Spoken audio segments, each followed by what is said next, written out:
Welcome to episode 19 of Hair Biz Radio with your hosts, Zakiyrah and Mikey. And today we have a special guest on with us, Miss A'bril of A'bril Elon Innovations. Yes. Mikey, what kind of shirt is that you have on? Oh, yes. Before we get into, our awesome guest, I would like to say special thanks to Gwanda for sending me her Hair Diamonds t-shirt. And I told her I would do something special.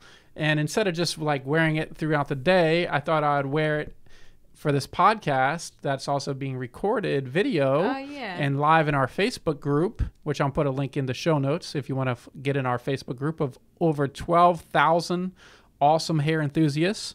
So, yes, my Hair Diamond shirt. Like, go check out Hair Diamonds. Oh, so you're like an influencer now. Kind of like an influencer now. If you want to send me your product, that's fine. I'll wear it. No wigs. You're not seeing me with the wig. Only every once in a while just for fun, But, yeah, so, I just thought it was great. I mean, she told me she was going to send me a shirt. And probably because you thought you were a YouTube celebrity. Yeah. I'm totally. Did you know I'm a YouTube celebrity? I didn't. I know now. Yeah. So I have probably over 250 subscribers. But I have a business card that says I'm a YouTube celebrity. So that means I'm a YouTube celebrity. Like when you have a business card that says whatever you are, official. I would never forget when we went out to eat that day. And some guy was like, so what do you guys do? And Mikey's like, oh, I'm a YouTube celebrity. And the guy's like, really? Oh, my God. Like, can we take a picture? Like, what's your YouTube channel? I'm like, really? Hey, you got to sometimes fake till you make it. Oh, gosh. Big deal. So this week has been really great. We're in the process of moving into our new building soon, hopefully soon.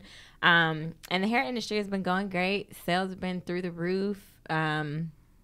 New products, the Indian hair. This is this is like the hair sales season because tax returns come and everybody's spending the coins. Yeah, so basically you can do a couple things. You can go buy the new Gucci bag that, is going to be old next year, or you can start a hair business with us.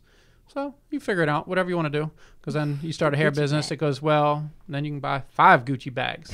Right. Then you'll be on that Gucci gang, but you guys might not know about you might not know about the Gucci gang. What is the Gucci gang? Don't worry about it. Let's get into our awesome guest. Okay, so today we have Miss A'bril on. Yes. And I actually met A'bril about 5 years ago. She went to Clark Atlanta University, and my dad, who we actually had on the podcast, episode 5 or 6, 5 or 6. He went and spoke, and I went with him. And I met A'bril, and I was like, "Oh my gosh, she's super dope." She was in college, doing the thing in the hair industry. Started her own business, and really, I want to get into. I see a lot of entrepreneurs inside of the group, but young entrepreneurs, young women who are wanting to start their hair brands or who are in college or still in high school, getting ready to start their brands. And they're like super lost. And they're like, oh, well, I'm young. I don't really know what to do. And literally, I've seen you do it. Like I watched you do it. And it's super dope. So kind of just tell us about yourself, how you got into the hair industry. Just tell us. Hi, guys. So I got into doing hair when I was about 10 years old, and it was just a hobby. I was just doing it for fun, out of boredom, really out of boredom. And then from there, I started doing my own hair, like my best friends. And after a while, time progressed. I found out I was kind of good with it. I asked my mother to buy me a mannequin doll. And she bought me a mannequin doll. How old were you when you got your first mannequin doll? I was 11. Okay. Oh, wow. Yeah, I was 11. So I got my mannequin doll, and I started to twist and braid. And from there, I started twisting and braiding, and I would go to school, and when it's like playtime or, just like, in the lunch in the cafeteria, waiting on the school bus after school, the guys were like, oh, can you braid my hair? Can you braid my hair? And it was just fun. Nobody had money, so I wasn't expecting to get anything from it. We were so young. But once I got to high school and I noticed, people had jobs, and somebody asked me one day, how much you charge? And I was like, dang. I don't know. Good question there. $25. I don't have any bills at the time, so anything is great. And from there, it just kind of skyrocketed. I started to charge a little bit and get some money. And then when I came to college in 2010, I moved to Atlanta. I needed money. Yeah. So I had to figure out, okay, how can I make this hair work for me? This is no longer going to be just a hobby, something that I do for fun or in my spare time, but how can I really make this a career for me? And I started on Facebook and Twitter.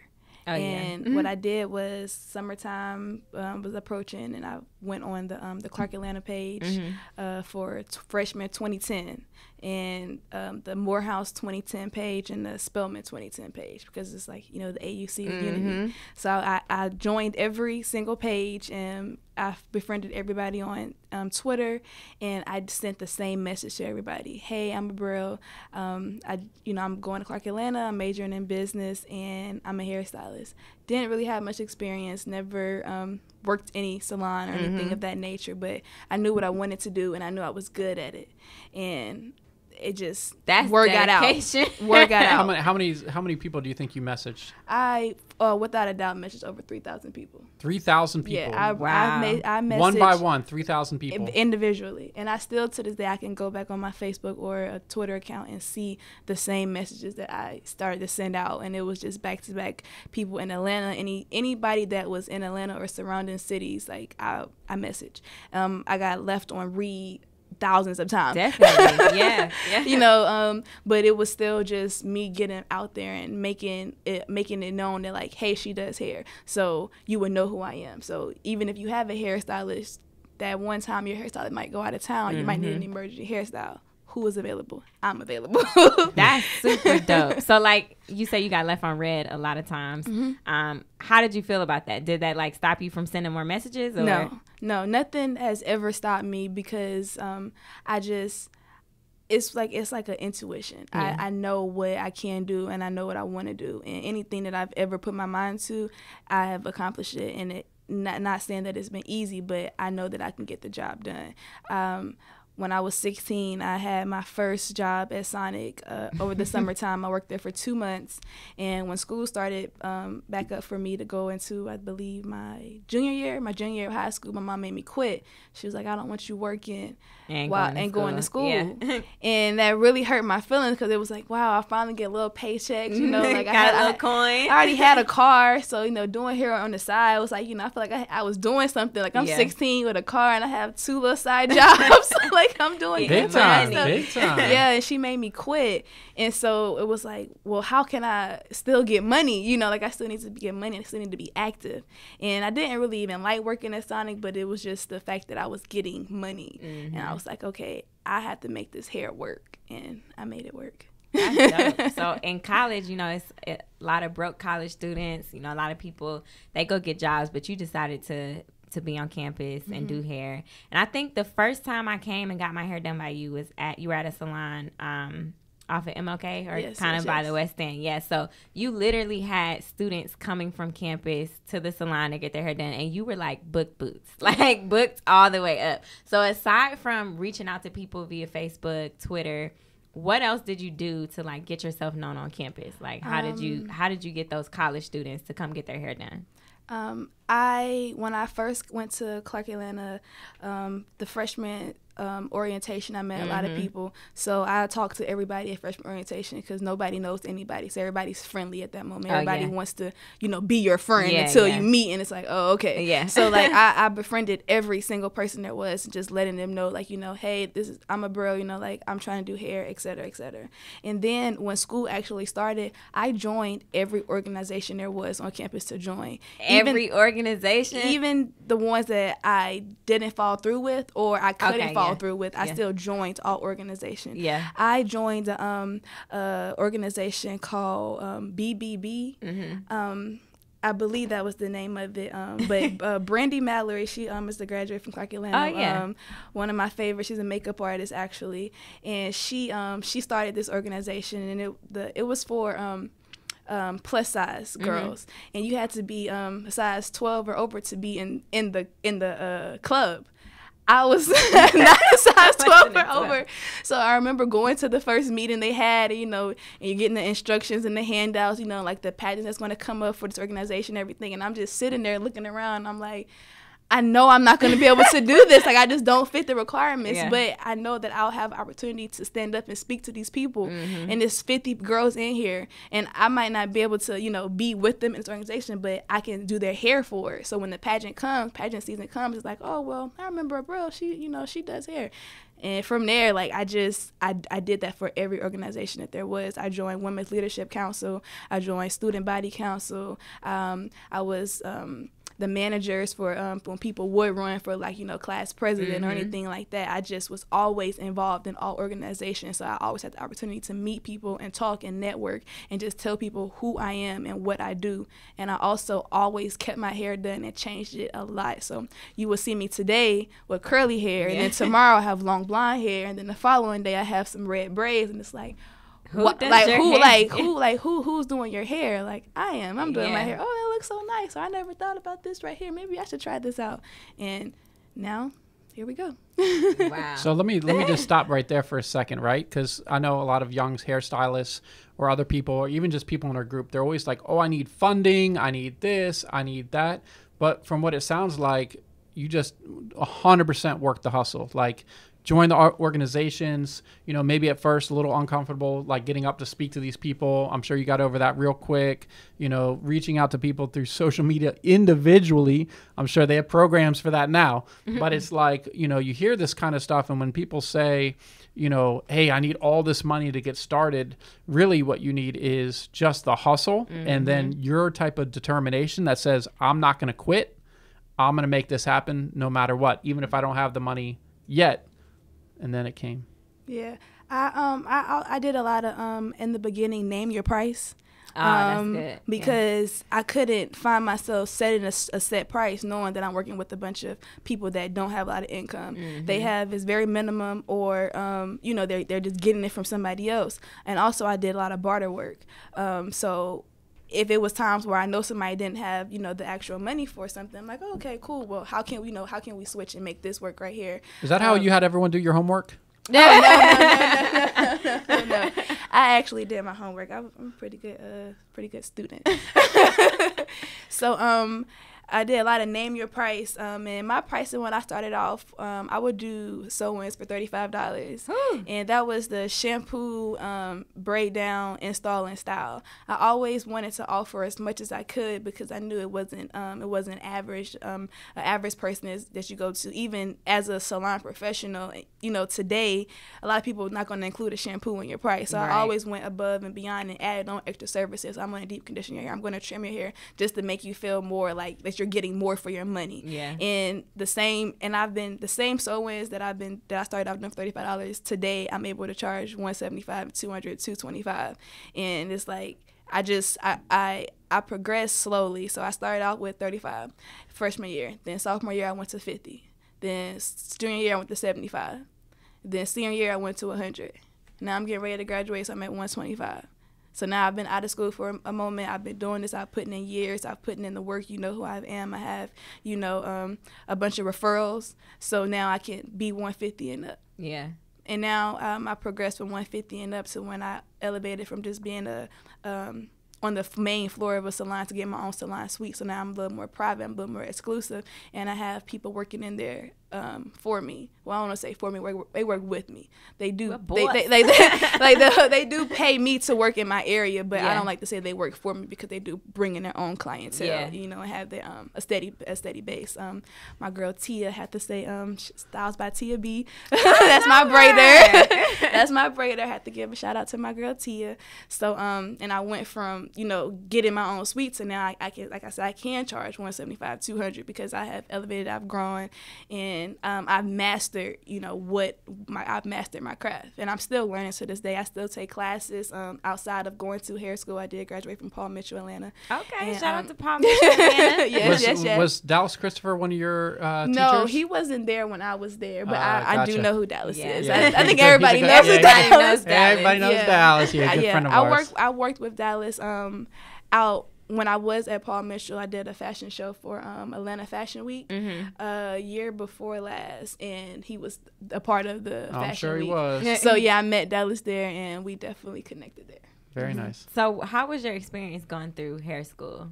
My experience was really good and really stressful. Yeah. A lot of people automatically assume that I went to hair school when I was in college, or I went to hair school before I even came to college. That I went to a school in high school that offer you to be able to go. Yeah. And that wasn't the case. I taught myself everything that I know. I just went to hair school a year post graduating from Zakiyrah and University. Wow. That for me was hard because I had already been in the industry for years. I had already been working out of salons. I already had a very strong, steady clientele. So I had to figure out how to, and like I said, it was a year post-graduation, so I had made this a full-time thing. So for me to have to revert to go into hair school, and I took between 33 to 37 hours a week in hair school, but I still worked between 40 to 70 hours in the salon. So, and I paid for it out of pocket by myself. Woo! So when I went to hair school, for me, it was a motivation because I knew I needed to get in and get out. Yeah. I didn't have time to play. A lot of people, when I was in hair school, I kind of just came from like high school, a little bit younger. So, we were on different paths. When I went in there, I was really focused. I immediately did everything that I could to, figure out how I can get in and out. I was the first one to graduate in my class. It's about a 13-month program. I did it in 11th month. Top of my class, I had over 100% on every aspect that you can actually graduate with, even attendance. I was over on attendance. I joined design team. I joined any phase 2, which is the honors program, anything that would, just get me extra.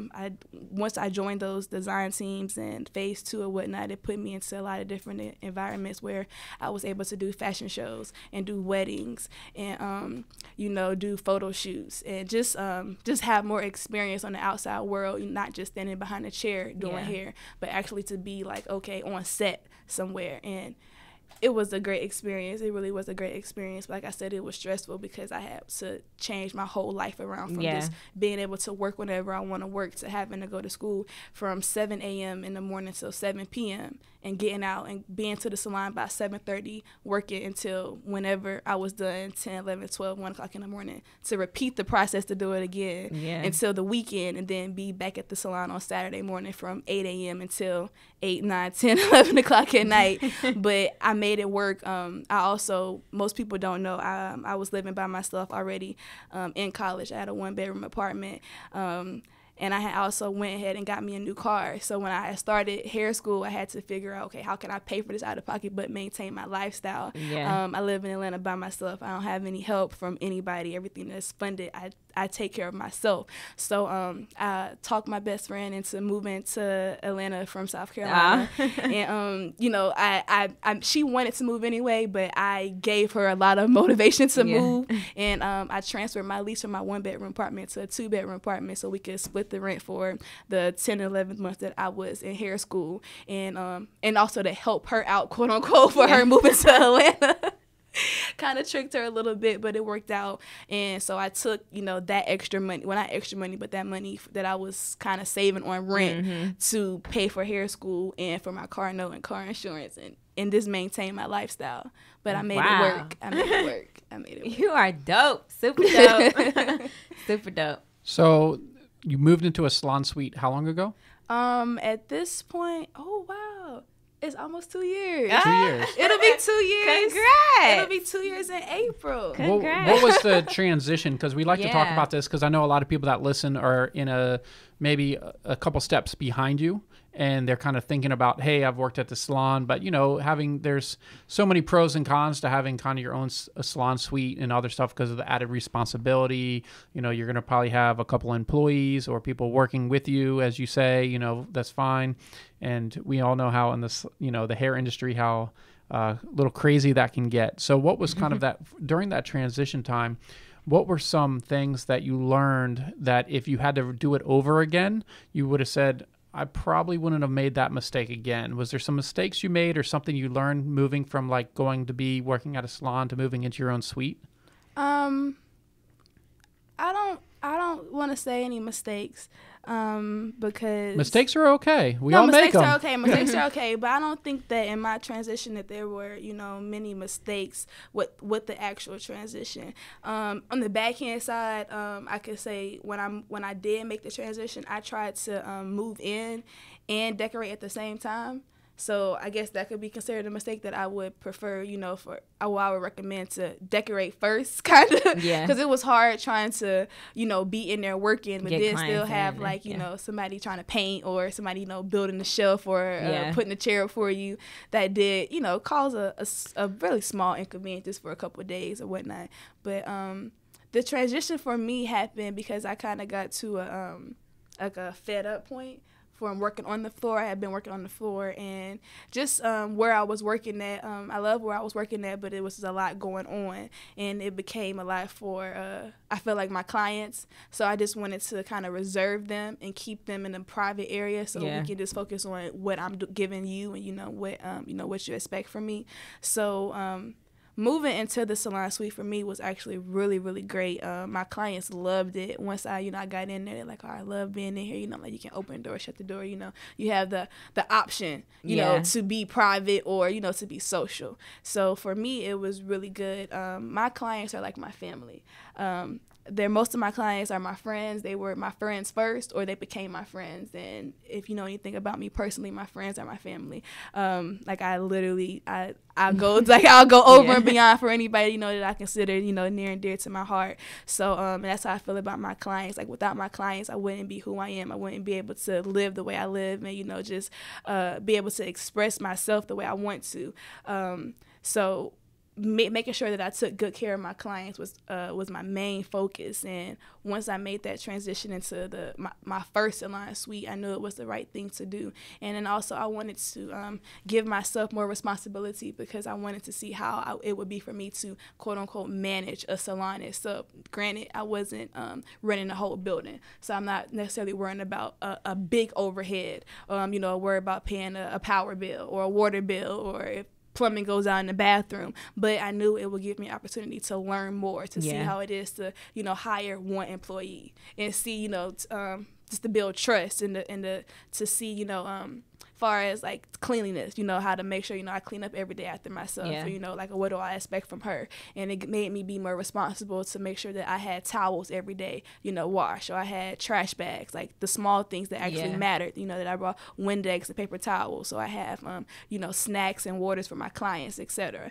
The salon suite for me definitely, it made me grow up. Made me mature all the way around. I had to make sure, when I got off work, that I wasn't just lazy and say, I'll wash towels tomorrow. No, you have to, because somebody's depending on you. She has a clientele that's depending on you.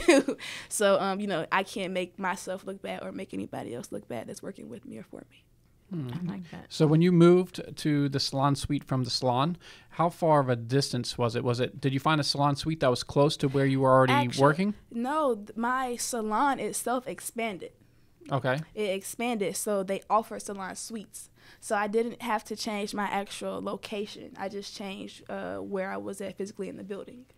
Oh, okay. So you were working at a larger salon, and then they did the salon owner themselves, or was it the owner of the building that broke it off into... The salon owners own the building. So. Oh, okay. Yeah. That's a pretty smart move on their part. Just because it was they probably were losing some stylists that were going off to salon suites, and they figured, hey, we might as well build our own and keep our awesome stylists within the same place. Are you still at the same location today? No, I'm not. I just recently left this past November. I was at Cut Creator Salon Suites, the Mangum Street location, Midtown location. I think that's what we want to call it. But I was there for about 2.5 years, and I just recently transitioned to Splash Studios. That's the name of the salon itself, and then I run a suite out inside. Oh, okay. Why did you move from one place to the other? I was getting complacent. I felt like I had been there for, like I said, 2.5 years, so I had learned a lot, and I had just kind of got to a point where I feel like I wasn't growing as much as I could have or that I wanted to. So I wanted to change my environment, change my scenery, give my clients a different vibe.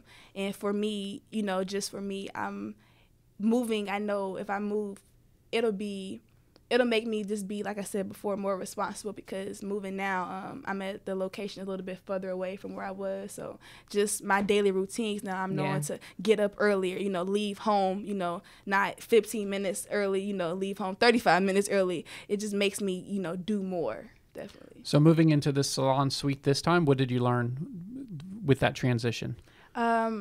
I learned how to manage a bit more, and with that, I was able to add in one more person. So like I said, at first I did only have one employee, but now I have two. And that was big. Even though it's small, it was big. Yeah. I had to learn how to work with another person. The first person that I have hired, Tia, is a couple of years younger than me. Mm-hmm. And the lady that I have working in there now is older. She's old enough to be my mother. She's a young lady, but she's still old enough to be my mother. She has a daughter that's a year younger than I am. So, you know, it was a learning experience, because now I'm having to deal with an adult that, you know, I have to, you know, I of course I respect Tia, but, like, you know, this is my elder. So I have to, you know, demonstrate, you know, a certain level of respect for her, but still, you know, treat her accordingly, that you are my employee and you work for me. So that was definitely, in the beginning stages, a little different from me. And even the story with me hiring her, honestly, is amazing. And this is how I know God works in mysterious ways. But you never meet people by, you know, just by chance. You know, it's like everybody that comes in your life always has a reason, and you might not ever, you know, realize it. And, you know, but when you do, it's like, wow. And the wow factor for this lady, her name is Promise. You can follow her on Instagram at The Promised Land. She specializes in natural hair. But she, the first salon I ever worked in Atlanta, she hired me. And I was 19 years old. It was a natural hair care salon. I happened to be on Instagram one day, and the salon was called Honeycomb Salon. And I seen the post on Instagram. They were looking for interns, and it was the summer between my sophomore and junior year. And I had never been in a salon before, but I had already started building clientele up, and I just wanted to work somewhere. So I was on Instagram one day, and I seen a post over the summertime, and it said, looking for interns at a hair salon. At this point, I was already, like, in my major in business, so most of my friends were off to internships, you know, for, like, Procter & Gamble, Nestle, Coca-Cola, Walmart, you know, Delta. They had taken these big internships for corporate 500 jobs, and I knew I didn't want to work in corporate at all. I never did. My mom, I wanted to go to college, but my mom kind of said, you're going to college. I wanted to go at some point in life. My mom was like, you're going after high school. This is what you're going to do. So I went because I didn't have a choice. But at the same time, I knew I wasn't going to, like, take full advantage of the opportunities when it came to, like, the corporate jobs. So, but I never told anybody. I felt like I got the backhand, because, like I said, everybody was doing internships, and at the summertime, I'm just sitting at home by myself. I'm like, I'm not doing anything. Like, I know what I want to do, but like, how can I do what I do and make it as big as everybody else? And so when I seen the intern, I was just like, well, I can say, I interned at a hair salon. Like, you know, everybody else is interning, like, and most of the interns that they have aren't paid. So at least I can get some money, you know. So I applied. They did an interview like a day or two later. I went to the salon. I got hired on spot to be an assistant intern. So that gave me my first big break. It was a commission-based job. I did it for about 2 months, and then I stopped working there. School started back up, and I started having car troubles. And once the commission, I realized, you know, like, the money that I was making outside in my dorm room versus me working in the salon and not getting all the money. I was like, I don't really think this is going to be for me. So I transitioned out, and I ended up going to another salon where I was able to just pay booth rent. But with Promise, she gave me my first opportunity, my first go. And even though I left there on a quitting basis, we stayed in contact via social media. I only seen her one time from 2012 to 2017 last year, so about 4 or 5 years. But a time hit in her life where she needed somewhere to come and work. She contacted me via social media, got my cell phone number. We never had any bad blood, no problems. I still kept up with, like, her daughter and whatnot, with one of her daughters. So she asked me, you know, like, you got somewhere, can I work? I was like, yeah, you can come work with me. Work with me. And that right there that gave me like a big boost in my in my life. It made me feel so much more confident. Like, wow, like do right by people always. You know, treat others how you want to be treated. You know, never burn a bridge, because you just never know where life will take you at all with anybody, whether it's older or younger. You know, the race doesn't matter. You know, the ethnicity doesn't matter. You know, the gender, nothing matters. Just do right by people, because times change and times revolve, and I know 5 years ago she never saw herself working for me or paying me every day, paying me on a weekly basis at all. Wow, it's funny how that's the thing. In business, it's good to be somewhat conservative but explosive at the same time, right? Like I think with our business, how fast we're growing, how many people are part of the staff, not just the internal staff, but we have a lot of people like that work with us that people just don't really know about, and it's become so huge. So that's why, like on our side, this, how we're somewhat conservative with certain things. So just because we never know what can happen in business, like at any time. So we always kind of expect for the worst, but always push for the best. Yeah. Because situations like this could happen. And if in 5 years from now, if I'm working for Zakiyrah's hair company, I'm going to be pissed, but I'd still be okay with it because we work great together. But I'm just saying, like, obviously, this, it probably wouldn't happen to me. We're going major places here, but like, it's just weird. Not weird. It's just, that's just life. Like, it's crazy in business. There's so many unexpected things that can happen in business, and you just twirl around. Like when my first business failed back in, I don't know, 2010, 11, something like that. And it was just like my life went from here to here, like really fast, and it was not good. But I learned so much in that period about failing that business that it really kind of set me in the right direction I had a bunch of small things in between, but for this business, really, and the way we've grown this thing, it's been pretty incredible. Oh, yeah. So being a stylist, you taught yourself pretty much everything before you went to hair school. So what's one of your favorite things to do, like styles? What's one of your favorite styles? I love to curl. Really? I love to curl hair. A lot of times when I'm finishing up like a silk press or a sew-in, I'll ask my client, how you want your hairstyle? And they'll say, I kind of want it curled, but I know straightening it'll be faster. Let's just do straight. And I'm like, no, actually, like curls will be faster. Like, let's do curls. Like, I love to curl hair.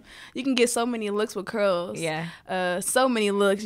Big curls, loose curls, tight, small. So you can, it's long lasting. So I really love just in styling to curl hair. I really do. Oh, that's cool. That's cool. Let me ask you a personal question real quick. What tool do you use to curl hair, and what brand? Okay, I have several curling irons. I just opened it up right here. I got this one, that one. Because different, clients' hair versus natural hair or weave would require, different plates, different temperatures, the look that I'm going for. So I have Fabulous, H2 Pro, FHI. Everything. I have, Golden High. I have the old school Golden High. Yeah, for the press and comb, and then I have like a 1.5 inch curling iron from them. I have a lot of different tools. You open up the cabinet, it's like, yeah, it's cords everywhere. Like, oh my goodness, wait, it's what? But So before we wrap up, let's do a quick this or that. So I'm gonna ask you this or that, and then you just choose one, and we'll go from there. So, hairstyle, this and that, quick weave or sewing? Sewing. Okay. When it comes to coloring hair, would you prefer to get darker hair and color it up, or get lighter hair and color it down? Darker hair and color it up. Okay. When it comes to tape-ins or clip-ins? Clip-ins. Okay. Braids or faux locks? Braids. What do you think, Mikey? I don't know why braids is so funny. I'm laughing at you. Oh, yeah. No. He's like, how did you get all this? Come on with all this so quick. I can't think that fast. I'm trying to keep up. I'm right here. So before we close out, just a piece of advice that you would give any young hair entrepreneur that's maybe coming out of high school, going into college, or just finishing up with college, getting ready to go to hair school. What's one thing that you would tell them about getting ready to start their process, becoming a hairstylist, or just getting in the hair industry, period? Consistency is key. You have to stay consistent in whatever you do, for sure. the way you go about it, you know, your approach, you have to be consistent but improve, obviously, you know. You don't get complacent. Always, you know, market yourself, promote yourself, pass out business cards, get your own, you know, t-shirts made, find, you know, hair ambassadors, find people that you can work with and barter for, until, you know, you get to a point where, you know, you are able to get paid. Sometimes you will not get paid for work. I did a lot of unpaid work, but it put me in situations, and I met people that were able to get me to get paid work, or for, you know, fashion shows, being on set, getting, you know, athletes and, you know, people in the music industry and actors and actresses. Your clientele can and will grow. Just it's all about, you know, word of mouth. Like, it's definitely about who you know. What you know matters. Your talent definitely will speak for itself, but who you know will get you further along than anything else will, for sure. I love that. I love that. So before we go, just tell everybody where they can find you at. A'bril is a hairstylist here in Atlanta, where we're based. So just tell everybody where they can find you: Instagram, social media, salon. So you can find me on social media by A'bril Elon. That's ABRIL ELON. It's my first and middle name. And you can also follow me. Let me see. I'm on Twitter, Facebook, and Instagram with that social media name. And my salon address is 1514 Cleveland Avenue, Atlanta, Georgia, 30344. There you have it, Miss A'bril Elon. Y'all, she is super dope. Make sure you connect with her on social media. Go visit her at the salon. She is great at what she does, and you heard her story. It's phenomenal. You inspire me. I'm super excited for you and everything. She sounds booked. So, like, I know people in the hair, I know people try to get these last minute appointments. Look, if you want to go see her, like, you got to go a little early, okay? She's like the Rick Ross of hair over here. Okay, so don't be like last minute, oh, let me just try to sneak in. She's not in college anymore, guys. She's been through it, okay? Yes. Been through it. So make sure you guys subscribe to Hair Biz Radio, and we will see you next time. And once again, special thanks for the shirt, Gwanda. Yes. Thank you. Bye.